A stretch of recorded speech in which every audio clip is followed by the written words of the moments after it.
Hello, readers of Every Word, and welcome to Every Word 365, where we read through every word of the Bible. I'm your host, Christina Munoz-Madsen, and today we're reading through Mark 11 through 13. Sometimes it's difficult to remember that the people living in Jesus' day did not have the New Testament to read. That's in today's daily walk.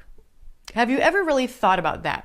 Try living through the death of Jesus, knowing what they knew and not knowing what was about to happen. Sure, they had been told, but do you think you truly would have understood?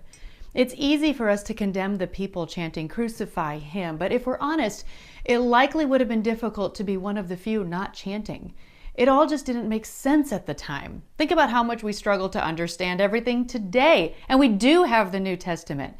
Just a good reminder for all of us to be a little less judgmental and more forgiving, right? Then in the practical application part of the gotquestions.org article on the Gospel of Mark, it says Mark presents Jesus as the suffering servant of God and as the one who came to serve and sacrifice for us, in part to inspire us to do the same. We are to minister as he did, with the same greatness of humility and devotion to the service of others.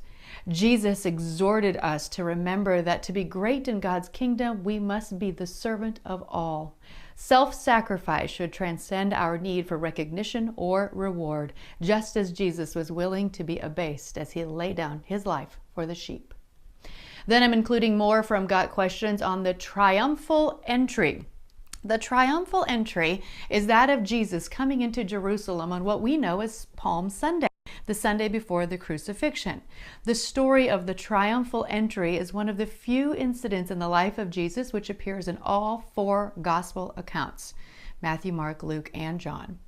Putting the four accounts together, it becomes clear that the triumphal entry was a significant event, not only to the people of Jesus' day, but to Christians throughout history. We celebrate Palm Sunday to remember that momentous occasion, and I've of course included a link to that.